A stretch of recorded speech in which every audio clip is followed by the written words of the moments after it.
अस्सलाम वालेकुम। 7th class, hope you are all fine. अच्छा, 7th क्लास हमने प्रीवियस क्लास में अपने टॉपिक कवर किए थे 1984 टू 85, इससे रिलेटेड मैंने आपको एक क्वेश्चन भी दिया था। आज जो हम अपने टॉपिक कवर करेंगे वो है 1988,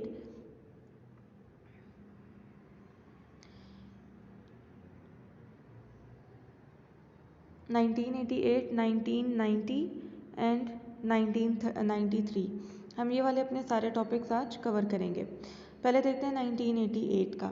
okay, in 1988 Benazir Bhutto, daughter of Zulfikar Ali Bhutto, return to Pakistan in April 1986 from exile in the UK. Exile का मतलब ये होता है कि उनको ज़बरदस्ती मुल्क को छोड़ने के लिए कहा जाए, तो वो 1988 में पाकिस्तान वापस आई थी।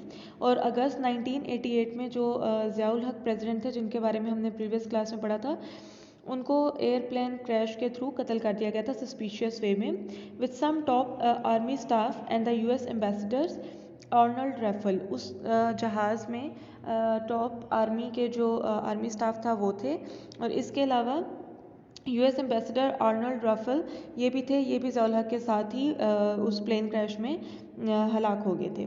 Temporary military government was set up with Ghulam Ishaq Khan as a acting president. उसके बाद उनके मरने के बाद जो है, ज़ियाउल हक के मरने के बाद एक टेम्परेरी मतलब आर्जी तौर पे एक गवर्नमेंट बनाई गई थी गुलाम इसहाक खान ने एज एन एक्टिंग प्रेसिडेंट। उसके बाद इलेक्शन हुए थे 1988 में, जो बेनज़ीर भुट्टो ने जीते थे, और वो उसके बाद प्राइम मिनिस्टर बन गई थी और गुलाम इसहाक खान को प्रेसिडेंट बनाया गया था। बेनज़ीर भुट्टो उस वक्त पहली फीमेल पॉलिटिकल लीडर थी जो किसी भी इस्लामी मुल्क की लीडर बन गई थी। इसके बाद जो है वो 1990 का हम टॉपिक देखते हैं। 1990 में क्या हुआ था? 1990 में प्रेसिडेंट इसहाक खान डिसमिस था Bhutto government on the ground of corruption. Ishaq Khan ने करप्शन की बेसिस पे कि जो बेनज़ीर भुट्टो की गवर्नमेंट है उन्होंने करप्शन की है, बेनज़ीर भुट्टो को डिसमिस कर दिया गया था। दोबारा इलेक्शन हुए थे और इलेक्शन जीते थे नवाज शरीफ ने, और उन्होंने जो अपना अलायंस किया था वो IJI के साथ किया था, इस्लामिक डेमोक्रेटिक अलायंस उन्होंने किया था। जो उस वक्त की जमात थी IJI, उनके साथ अलायंस किया था। अलायंस करने का मतलब होता है कि उनके साथ मिल के गवर्नमेंट बनाई थी। He started the process of privatisation of enterprises which had been taken over by the state and thus encouraged foreign investment. He promised to settle the differences with India over Kashmir. उस वक्त नवाज शरीफ ने क्या किया था कि privatisation करनी शुरू की थी। प्राइवेटाइजेशन से फ़ायदा ये होता है कि आपके पास फॉरेन इन्वेस्टमेंट आती है, और प्राइवेटाइजेशन में जब प्राइवेट सेक्टर काम करते हैं तो वो ज़्यादा बेहतर तरीके से काम करते हैं, और उसमें कोई धांधली नहीं होती, कोई करप्शन नहीं होती। उसको मुख्तलिफ इदारों को प्राइवेटाइज करने का मतलब ये होता है। और उस वक्त नवाज शरीफ ने कहा था कि जो इंडिया के साथ हमारे डिस्प्यूट्स हैं उनको हल किया जाएगा, कश्मीर का भी जो मसला है उसको हल करने की कोशिश की जाएगी।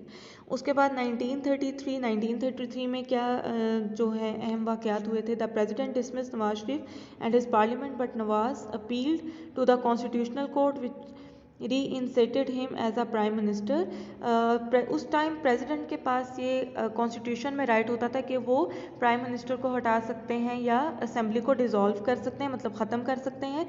उन्होंने उस वक्त जो प्रेसिडेंट थे इसहाक खान, उन्होंने नवाज शरीफ को हटा दिया था, और नवाज शरीफ ने अपील की थी कि कॉन्स्टिट्यूशनल कोर्ट में कि उनको जो है वो दोबारा as a prime minister elect किया जाए। उनको दोबारा प्राइम मिनिस्टर इलेक्ट किया गया था। Not surprisingly relation between president and prime minister was so bitter that the government was at a stand still. उसके बाद प्राइम मिनिस्टर और प्रेसिडेंट के दरमियान जो रिलेशनशिप था वो इतना बुरा हो गया था कि कोई भी काम प्रॉपर तरीके से नहीं किया जा रहा था। Both agreed to resign together, दोनों ने फिर इकट्ठे रिज़ाइन कर दिया था। उसके बाद क्या हुआ था? New election in October return Benazir Bhutto to power with Farooq Ahmad लगारी एज अ प्रेसिडेंट। उसके बाद दोबारा इलेक्शन हुए थे 1933 में, और बेनज़ीर भुट्टो 1933 में प्राइम मिनिस्टर बनी थी, और उस वक्त प्रेसिडेंट बने थे फारूक लगारी। Relation with India deteriorated and both countries admitted to having a nuclear capability. Fighting increased along the ceasefire line in Kashmir. Bombing and political violence spread through the country, especially in Lahore. There was instability and protest across the country. उस वक्त में जो main जो वाक़यात क्या हुए थे कि पाकिस्तान और इंडिया के रिलेशन और ख़राब हो गए थे। उस वक्त पाकिस्तान और इंडिया दोनों न्यूक्लियर पावर बन गए हुए थे। इसके अलावा जो सीज लाइन ऑफ कंट्रोल है इंडिया और पाकिस्तान के दरमियान, कश्मीर की जो लाइन ऑफ कंट्रोल है वहाँ पे उस लाइन ऑफ कंट्रोल की खिलाफ वर्जी की गई थी। बहुत ज़्यादा बमबारी होती थी दोनों तरफ, पॉलिटिकल वायलेंस बहुत ज़्यादा हो गया था और मुल्क में एक इंस्टेबिलिटी की एक जो थी वो इंस्टेबिलिटी थी, पॉलिटिकल इंस्टेबिलिटी थी।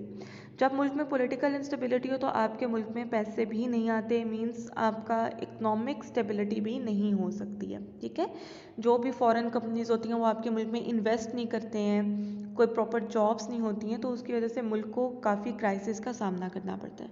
तो हमने ये 3 टॉपिक्स आज कवर किए हैं। इनसे रिलेटेड जो भी क्वेश्चन होगा वो मैं आपको PDF फाइल में भेज दूंगी। आपने क्वेश्चन हिस्ट्री की नीट कॉपी में करना है। ठीक है।